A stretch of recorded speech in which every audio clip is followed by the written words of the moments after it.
Hello everyone, welcome to our channel Padhe India. My name is Prashant Chandra. I have given UPSC IS mains and UPPCS mains and qualified prelims exam with very good score many times. I have a very vast experience in UPSC examination and state PCS, especially UPPCS also. We have developed a website named padheindia.com where you can solve test series for various competitive examination. Currently, we had made IS prelims test and UPPCS prelims test. Paper is very close to UPSC IS and UPPCS also. Trust me, if you solve these tests with proper analysis of each question, you will definitely score good marks. You can follow us on Twitter, FB, Instagram, where daily current affairs are being updated. I have given a link in description box. So today's topic is daily current affairs. तो ये हम लोग नया series चालू कर रहे हैं जिसमें मैं आपको डेली करंट अफेयर्स बताऊंगा द हिंदू से, क्योंकि कई बच्चों को दिक्कत आती है द हिंदू पढ़ने के लिए, वो उनमें से वो करंट अफेयर्स को निकाल नहीं पाते हैं। जो मैंने आपको पहले ही बताया था, करंट अफेयर द हिंदू में जो करंट अफेयर्स आता है उसका नोट्स नहीं बना पाते हैं, उसका डेली का जो पूरा करंट अफेयर्स है वो उसको सही से नहीं निकाल पाता। तो मैं क्या कर रहा हूँ इस वीडियो में कि आपको द हिंदू से, पीआईबी से और अदर रिसोर्सेज के मैं daily current mostly the Hindu से निकालूंगा, लेकिन क्योंकि सबसे अच्छा पेपर है करंट अफेयर्स के लिए, तो इससे मैं पूरा पूरा क्या कहते हैं जितने भी करंट अफेयर्स है मैं एज ए पूरा आपको एक एक चीज डिटेल में बताऊंगा। द हिंदू में जो मैं पेपर में पढ़ाता था वही मैं आपको daily current affair as a notes बताऊंगा। ये बहुत आसान है, ये हर एग्जाम के लिए काम आएगा, आपको यूपीएससी के लिए काम आएगा, आपको पीसीएस के लिए काम आएगा, आपको एसएससी के लिए काम आएगा, इवन आपको बैंक और पीओ के लिए भी काम आएगा। ये टोटल करंट अफेयर जो बच्चे, क्योंकि कई बच्चे क्या यूपीएससी के साथ साथ पीसीएस भी देते हैं, एसएससी भी देते हैं, बैंक पीओ भी देते हैं, जितने भी एग्जाम है ये डेली करंट अफेयर्स उन एग्जाम के लिए काम आएगा। ट्रस्ट मी, मैंने बहुत अच्छे से इसको बनाया हुआ है और मैं खुद ऐसे ही पढ़ता था डेली। ठीक है, तो मैं अगर आप इसको डेली देखेंगे तो आपका प्रीलिम्स मार्क्स और मेंस में आपको ये फैक्चुअल डाटा बहुत ज़्यादा मिल जाएगा और प्रीलिम्स में आप बहुत अच्छे मार्क्स फेच कर सकते हैं। ठीक है, तो let get started today's okay. तो ये आज का है हिंदू का 7 मई का पेपर है और उससे द हिंदू से, पीआईबी से, अदर रिसोर्सेज जैसे साइंस मैगजीन, इस सबसे मैंने इसका डिटेल पूरा निकाला। पहला टॉपिक है, देखिए इंडियन नेवी ने लॉन्च किया है ऑपरेशन समुद्र सेतु। आपको पता है ऑपरेशन समुद्र सेतु लॉन्च किया है, जो इंडियन सिटीजन जो ओवरसीज रह गए हैं उनको वापस लाने के लिए। 5 मई को इंडियन नेवी ने अनाउंस किया समुद्र सेतु को सी ब्रिज, समुद्र सेतु मतलब सी ब्रिज, और रेपेट्रिएट करना, bringing back Indian citizen who are stranded abroad, जो बाहर रह गए हैं पैंडेमिक के दौरान उनको अपने घर वापस, वो किसी कारण एयरलाइन से वापस नहीं आए हैं तो वो उनको इंडियन नेवी जो है उनको शिप से लाएंगे। ठीक है, इंडियन नेवी ठीक है। तो मैं बता दूं ऑलरेडी जो है 2 नेवी शिप आईएनएस जल सावा और आईएनएस मागर ये मालदीव भेज दिया गया। देखिए कोची से गया है 900 किलोमीटर मालदीव से। देखिए मैंने आपको यहाँ मैप भी बता दिया है। इसी तरह आपको पढ़ना है, मतलब कि जब भी मतलब हिंदू पढ़े आप बैकएंड जरूर निकालिए कि क्यों पूछा कि हो सकता है कल को प्रीलिम्स में किसी भी प्रीलिम्स में पूछे आईएनएस मागर क्या है, कि शिप है कि फाइटर शिप है, स्टेल्थ शिप है कि आपका कहते हैं पनडुब्बी है, क्या है ये, तो आपको ये पता होना चाहिए। ठीक है, इनिशियली फेज में 2 शिप्स भेजे जाएंगे, आईएनएस जलस्वा और आईएनएस मगर। ठीक है, करंटली वो मेल गए हुए हैं मालदीव में, उनको जो जो रह गए हैं उनको निकालने के लिए। ठीक है, इसको क्या कहते हैं 2 फेज में, अभी फेजेस वाइज बनाए जाएंगे। तो अभी पहले फेज में 2 शिप, याली शिप आईएनएस जालस्वा और आईएनएस मागर, ये शिप जो है वो अभी पहले फेज में यूज किया है। तो समुद्र सेतु क्या नाम है, वो समुद्र सेतु, ऑपरेशन समुद्र सेतु। ऑपरेशन समुद्र सेतु किसने चालू किया? Indian navy. किस लिए? स्टैंडर्ड जो सिटीजन जो बाहर फंस गए कोविड-19 को नहीं आ पाए हैं उनके लिए। ठीक है, दूसरे में चलते हैं। देखिए आईआईटी के अनुयायी ने, उन्होंने एक क्या कहते हैं कोविड-19 बस, आईआईटी मुंबई ने एक बस बनाया है, यूनिक बस बनाया है। तो उसमें क्या कहते हैं जो कि हर शहर में, अलग अलग शहर में मूव करेगी, वहाँ पे टेस्ट सैंपल कलेक्ट करेगी। सबसे चीज़ है कि ये जो व्हीकल है वो first kind of in the world है। देखिए first vehicle of its kind in the world. Bus has the facility of on board genetic testing कर सकता है। आर्टिफिशियल इंटेलिजेंस के साथ ये पूरा बस जो है पूरा बनाया गया है। Based tailored urology and contact lens sample collection, मतलब मान लीजिए बस रहेगा, बस के जो बाहर यहाँ लोग खड़े रहेंगे और यहाँ पे एक शीशा रहेगा, बस जो है वहाँ से उनके सैंपल ले लेगी और यहीं पे उनकी टेस्टिंग हो जाएगी। और वो मान लीजिए आज एक एरिया में बस गई है, मान लीजिए बस है, तो दूसरे एरिया में कल जाएगी, वहाँ बस खड़ी रहेगी, वहाँ पर लोगों को सैंपल लेगा, उसी घंटे, उसी 1-2 घंटे के दौरान वहाँ के लोगों को रिजल्ट भी पता चल जाएगा। ठीक है, तो इंडिजिनस कोडाई टेक्नोलॉजी स्टैक के बेसिस पे बनाया गया ई व्हीकल है, ये सबसे बढ़िया चीज़ है। और capable of 5 million test per month कर सकता है, ठीक है। और टेस्ट बस can reduce the cost of testing by 80%, ठीक है। It is capable of testing 10 to 15 test per, एक घंटे में 10 से 15 लोगों का ये टेस्ट कर सकता है, उनका टेस्ट रिजल्ट दे सकता है। तो ये बहुत ही बेहतर आविष्कार है जो IIT मुंबई ने किया है, ठीक है। चलिए आगे बढ़ते हैं। यूपी गवर्नमेंट ने एक ऐप लॉन्च किया, आयुष कवच ऐप, जिसका नाम है, देखिए यहाँ पे लिखा हुआ आयुष कवच ऐप, ठीक है। उसमें एक आयुष कवच में टिप्स, जो आयुष मिनिस्ट्री द्वारा बनाया गया, उसमें टिप्स दिया जाएगा कैसे आप अपनी इम्यूनिटी को बूस्ट कर सकते हैं। आपको मैं बता दूं कि इस समय जिसकी इम्यूनिटी सबसे स्ट्रांग होगी वही कोविड से फाइट कर पाएगा, ठीक है। तो देखिए जिनकी कोमॉर्बिडिटी है, मतलब कि उनके साथ जो बीमार पड़ रहे हैं, उनके साथ एक एक्स्ट्रा बीमारी उनको, तो देखिए उनकी डेथ हो रही है। तो इसलिए कहा जाता है कि आप विटामिन सी सबसे ज़्यादा लीजिए। तो विटामिन सी क्या है, इम्यूनिटी बहुत ज़्यादा बढ़ाता है। तो आयुष ने बहुत सारे चीज़ रूल्स एंड रेगुलेशन निकाले हैं, और इस ऐप में अभी आदित्य योगीनाथ ने आयुष कवच ऐप नाम का उनको रिलीज़ किया है, जो कि आयुष ने मिनिस्ट्री ने बनाया है, जो यूपी की मिनिस्ट्री ने, जो कि काफ़ी हेल्प करेगा लोगों की इम्यूनिटी बूस्ट करने के लिए, ठीक है। वेस्ट बंगाल ने भी ऐसे ऐप बनाया, एग्जिट ऐप, जो बाहर स्टैंडर्ड पीपल फंस गए अदर स्टेट में और जो वेस्ट बंगाल आना चाहते हैं, वो अपने ऐप में, इस ऐप में अपने आप को क्या कहते हैं दर्ज कराएंगे, तो ऐसे मिनिस्ट्री को पता चल जाएगा कौन बार बार है, तो उनको वापस वेस्ट बंगाल लाया जा सकता है। एग्जिट ऐप, ठीक है। बैंकिंग एंड इकोनॉमी में देख लेते हैं क्या क्या। सबसे इंपॉर्टेंट चीज है कि centre extend the deadline for filing annual GST return for financial 19 until September 2020। मतलब कि उन्होंने जो 2019 का जो फाइनेंशियल ईयर था, डेट भरने की डेडलाइन, तो उन्होंने क्या कहते हैं सितंबर में कर दिए, ठीक है। तो सितंबर 2020 तक कर दिए, ये बहुत अच्छी चीज़ है। तो ये कौन, central board of indirect taxes and custom ने एक्सटेंड कर दिए last date for filing annual GST return for financial year 2018 by 3 months more, मतलब कि सितंबर 2020 तक होगा, ठीक है। और validity of e way bills has not been extended to May 31 मई तक ई बिल जो है वो बढ़ा दिया गया है, ठीक है। आपको ये पता होना चाहिए ई बिल आपके बारे में, अभी आगे डिटेल में आएगा, मैं आपको ई बिल के बारे में बताऊंगा, ठीक है। ई बिल अभी ई वे बिल आया था, जिसमें क्या कहते हैं कागज उठा दिया, सिर्फ इलेक्ट्रॉनिक बिल बनाया जाएगा जो ट्रक पासेस होती है, ठीक है। चलिए एक गरुड़ पोर्टल बनाया गया है, मिनिस्ट्री ऑफ सिविल एविएशन ने बनाया है, ठीक है।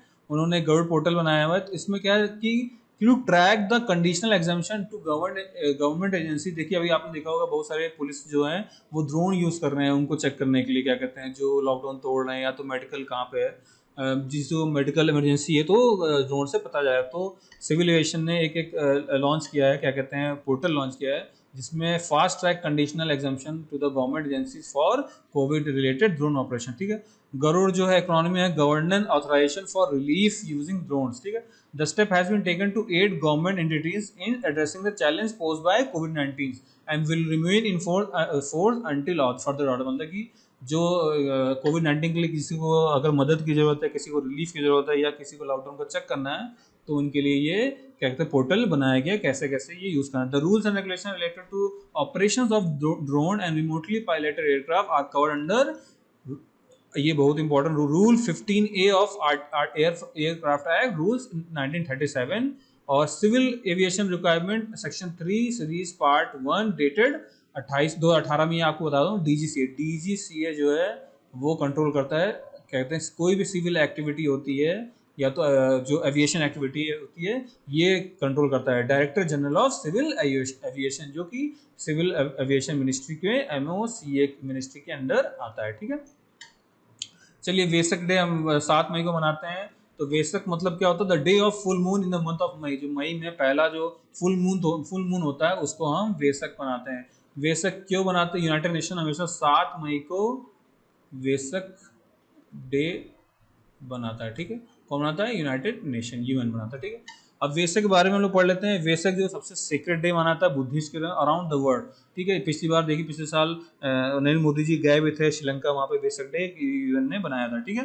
It is also known as Buddha Purnima, हम क्या कहते हैं इसको, बुद्ध पूर्णिमा और बुद्ध डे, इसको बुद्ध पूर्णिमा हिंदी टर्म से, हिंदू में भी बुद्ध पूर्णिमा को मनाया जाता है, तो बुद्ध पूर्णिमा एंड बुद्धा डे, ठीक है। सिग्निफिकेंस क्या है इसका, the day commemorates birth, enlightenment and the death, मतलब परिनिर्वाण, जो बुद्धा का इनलाइटमेंट हुआ था, जब बुद्धा का बर्थ हुआ था और उनका डेथ हुआ था, ये इसका कमोरेट करता है, ठीक है। The founder of Buddhism always, जो बुद्धा बताया कि बुद्धिज्म फाउंडर किए थे, which has taken place on the same day, ठीक है। Vesak fall on moon, full moon day, ये आपको हमेशा पता रहना चाहिए कि फुल मून डे में फॉर्म होता है, ठीक है, फुल मून डे में, ठीक है। Of the month of Vaisakh, अभी देखिए वैसाख का मंथ चल रहा है, मतलब रबी की कटाई चल रही है, ठीक है, हार्वेस्टिंग चल रही है, तो इसी डे में वैसाख बनाया था, ठीक है। यूनाइटेड नेशन जनरल क्या कहते हैं, यूएन बनाया है, जनरल असेंबली बाईस रेजोल्यूशन 1999 में डे ऑफ वैसाख से बनाया जा रहा है, सिंस 1999 से, ठीक है, यूएन बना रहा है इसको वैसाख डे, ठीक है। चलिए देखिए, चाइना जो है अपने एस्ट्रोनॉट्स को मून भेजने की तैयारी कर रहा है। तो क्या है ये मून भेजने की तैयारी में, आप लोग इशू क्या है इसका, in the major development China has launch a new rocket and prototype deep space spacecraft, वहाँ के स्टेट मीडिया ने बताया है, ठीक है। तो जिंजुआ जो रिपोर्ट है वहाँ बताया कि लॉन्ग मार्च 5B, आपको ये आ सकते हैं, लॉन्ग मार्च 5B रॉकेट है जो वेंचैंग लॉन्च साइट से सदर्न आइलैंड, हैनियन जो आइलैंड है इनका चाइना का, हैनन आइलैंड जो है चाइना का, वहाँ से वेनचांग लॉन्च साइट है चाइना की, वहाँ से भेजा गया। क्या नाम है, लॉन्ग मार्च 5B रॉकेट है, ठीक है। The rocket is a massive vehicle with 4 strap on booster, उसके पास 4 स्ट्रैप बूस्टर्स है, that provide extra thrust to lift off, ठीक है, जो कि एक्स्ट्रा थ्रस्ट जो है प्रोवाइड करता है। Aboard the Long March 5 was special prototype spacecraft that is somewhat akin to deep space Orion capsule, ये सिमिलरली थोड़ा बहुत सेम है जो deep space Orion capsule NASA ने बनाया है, देखिए जो नासा ने बनाया है उसके ऑलमोस्ट थोड़ा सा सेम है, ठीक है, जो क्या कहते हैं मून और बियॉन्ड जा सकता था नासा का deep space Orion capsule. 8 minutes after the launch, unmanned prototype spacecraft separated successfully and entered its planned orbit, जैसे कि गगनयान भी बनाने वाला है, लेकिन ये जो है कहते हैं चाइना जो है ये अपना मून भेजेगा, ठीक है, देखिए डीप स्पेसक्राफ्ट के लिए आने के लिए, ठीक है, मून भेजने के लिए, ठीक है। तो 8 मिनट की फ्लाइट रहेगी, जिसमें क्या कहते हैं अनमैन्ड जो प्रोटोटाइप है वो उन्होंने सक्सेसफुली लॉन्च कर दिया और कार्गो से वो कैप्सूल अलग हो गया, ठीक है, रॉकेट अलग हो गया। China hopes the craft will transport astronaut to space station by 2022 तक, चाइना जो है वो स्पेस स्टेशन भेजेगा, कहते हैं इस स्पेसक्राफ्ट को, ठीक है।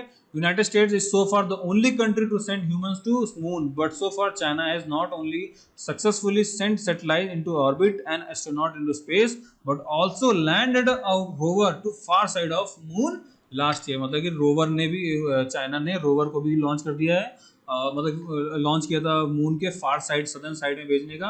और कहते हैं अभी तक तो यूनाइटेड स्टेट ही जो ह्यूमन मून में ह्यूमन भेजा है, तो लेकिन चाइना ने सक्सेसफुली इसका टेस्ट कर लिया प्रोटोटाइप, ठीक है। ये 54 लॉन्ग मीटर है, 850 टन का है लॉन्ग मार्च 5B। ये मैं बता दूँ, China space exploration includes plan sending astronaut to human is about a decade, बहुत सालों से चल रहा है, ठीक है। अभी ये ठीक है, ये सब आप देख लीजिए, बहुत इंपॉर्टेंट है लॉन्ग मार्च 5B, ठीक है। Can COVID spread through waste water, ये सबसे बड़ा इंपॉर्टेंट टर्म है कि क्या वेस्ट वाटर, अभी देखिए बीच में इटली में भी जो फ्रांस में पाया गया था कोविड के जो थोड़े थोड़े कण पाए गए थे, बैक्टीरिया वायरस पाए गए थे वेस्ट वाटर में भी।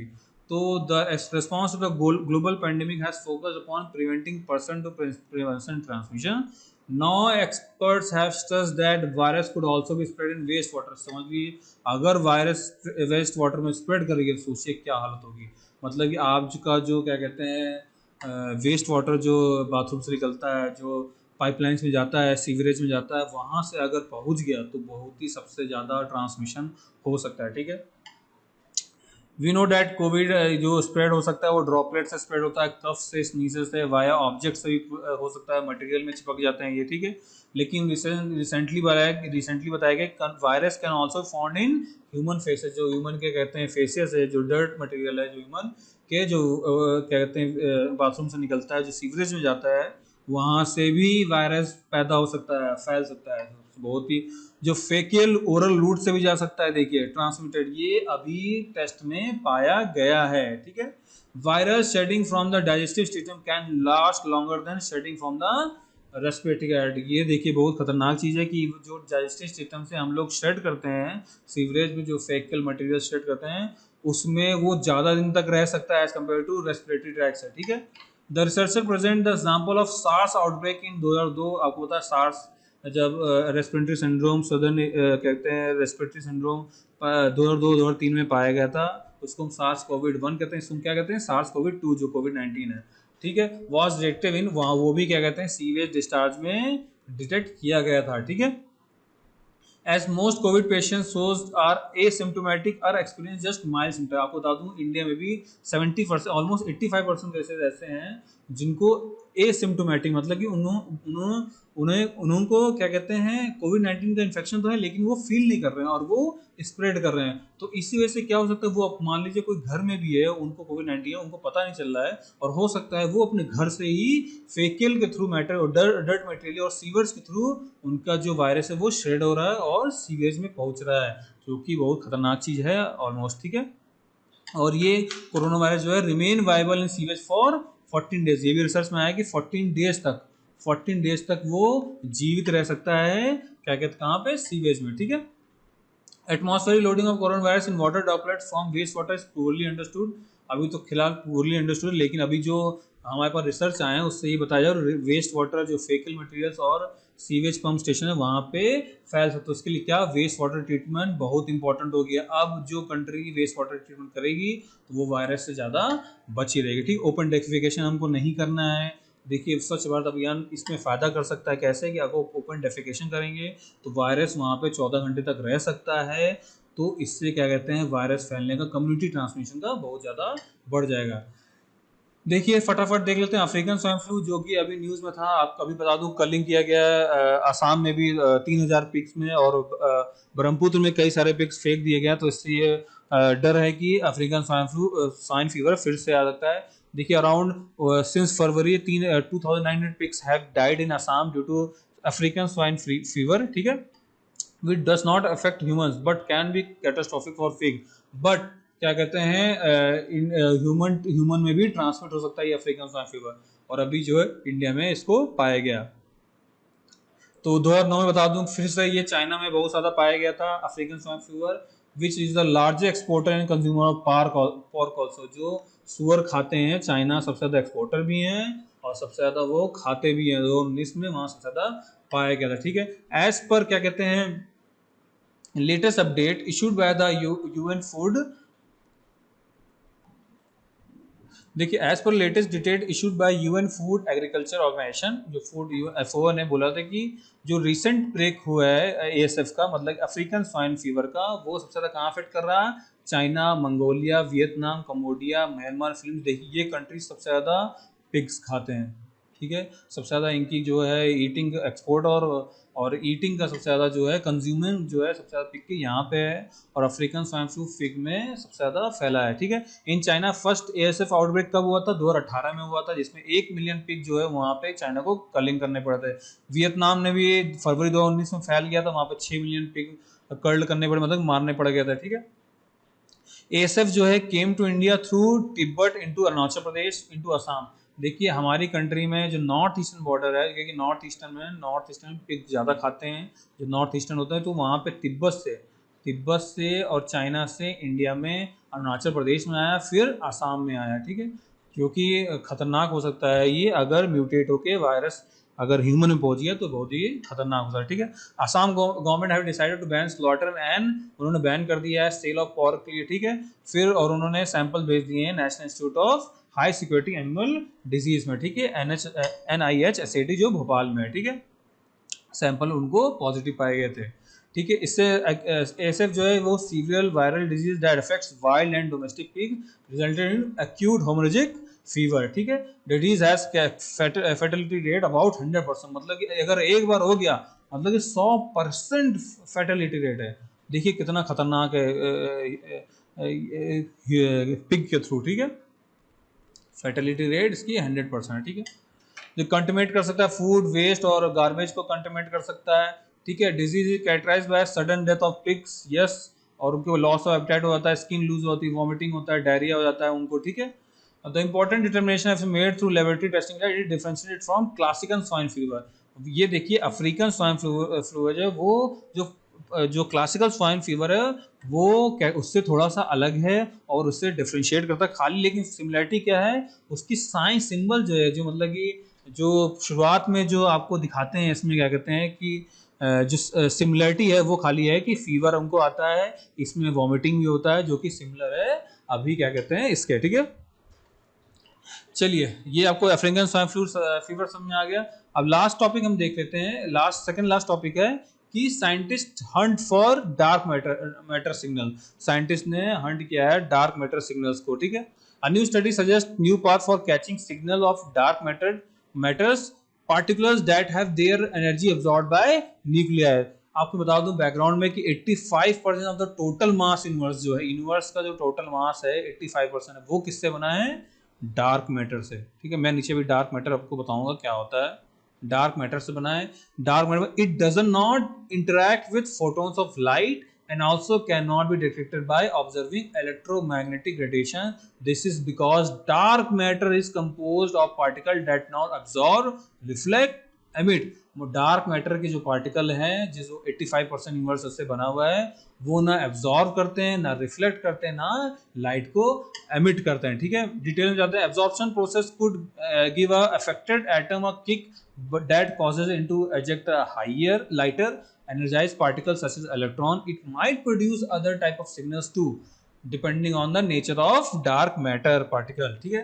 स्टडी क्या फोकस कर रहा है कि study focus on those cases where electron and neutrino is ejected a dark matter particle strikes the atom nucleus, ठीक है। फिर नीचे फटाफट आ जाते हैं एक बार, एक मिनट, हाँ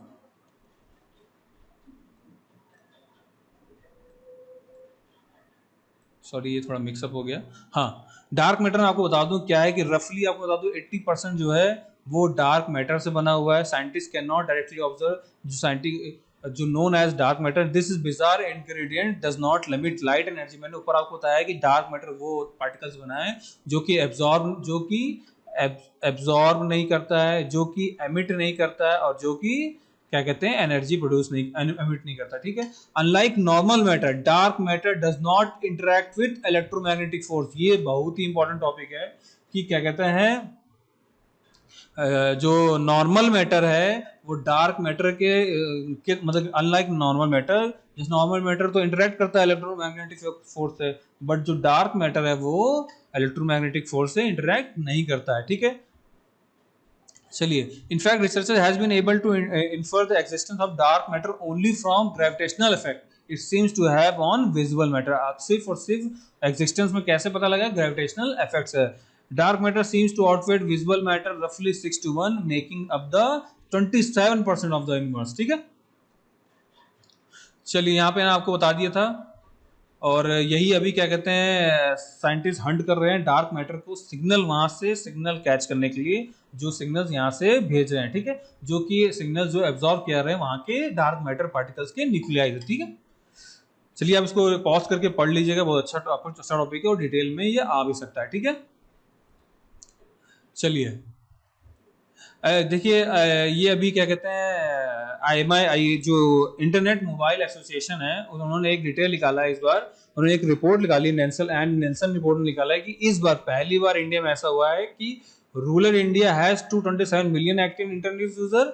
मतलब कि 10% मोर, मतलब 10% मोर है क्या कहते हैं इंटरनेट यूजर। कहाँ पे?